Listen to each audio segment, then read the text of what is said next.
Hey, good morning. So yeah, we poured that slab yesterday. Well, I didn't pour the slab. Gary and his guys did.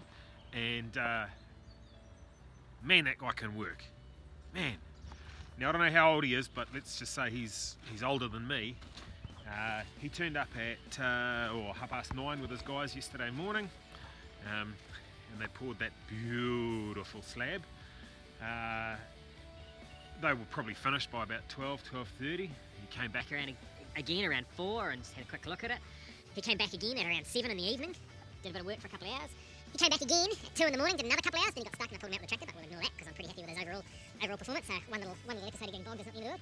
And he's planning to come back, he says, in another couple of hours. So he'll been working on this job for 24 hours, and man, he's a hard old bugger. It's been pretty cold, so of course that slowed down the cure of the concrete. You know, I said yesterday it's an exothermic reaction. Well, I think we got down to 1 or 2 degrees overnight. We didn't get a frost, but she was pretty nippy. And man, I gotta say, that floor is beautiful. So, if you're in the Manawatu or anywhere nearby and you need some concrete poured, Gary Dyer is the man. He will do a good job for you. That concrete is so beautiful. I cannot stay in here all day looking at it because I can't. So what I've got to do is I managed to get a second-hand tyre for that tip trailer, so we'll put that on and deliver that back to the neighbours with a box of beer as my thanks. Then we'll pick up my flat deck trailer for the ute and we'll shoot to town and we'll pick up some urea because we're going to put on some nitrogen today.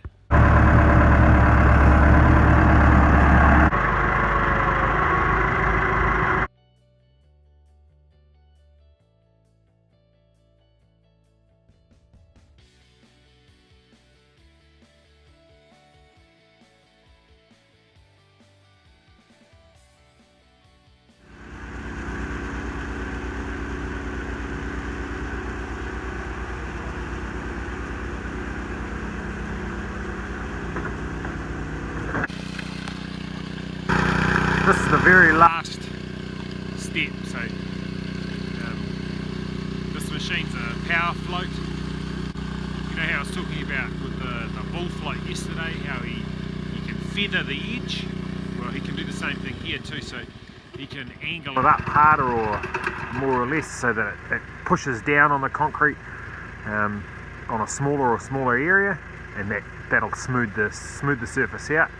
And then once the stones and everything are forced reasonably hard down into it, then they flatten the blades out so they're only just angled, and that gives a smoother and smoother finish towards the end.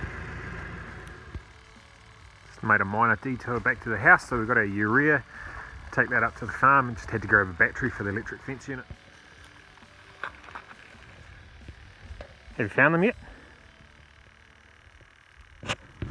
Somebody is being very, very sneaky.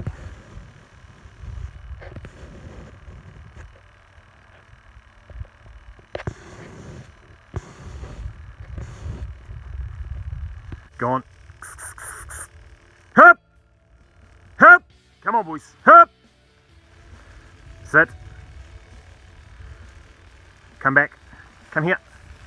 Sit. Check him up. Go on. Go on. Walk up. Walk up. Shake him up. Okay. That's the way. Shake him up. Sit. Come back. Come back.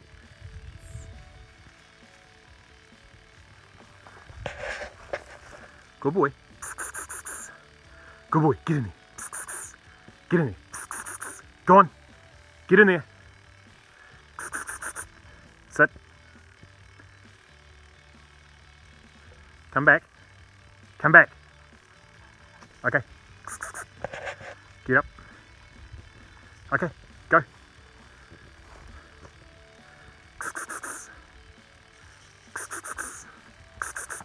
Okay, that'll do. Come back. Come back. Come back. Sit. Come back. Sit, sit.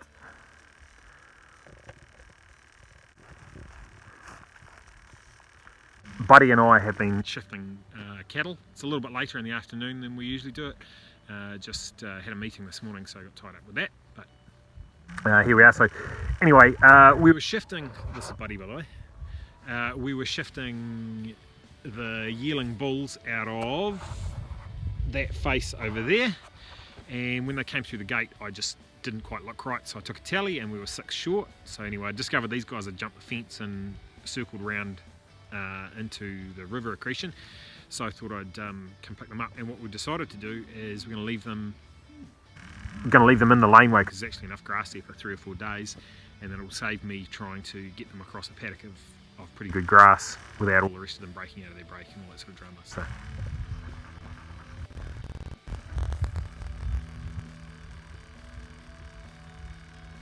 man, that's beautiful. If you're observant, you might have noticed in the preceding videos the dog is wearing a coat. Now my explanation for the coat is it's been bloody cold and I don't like seeing the dog shiver, so I've got it soft.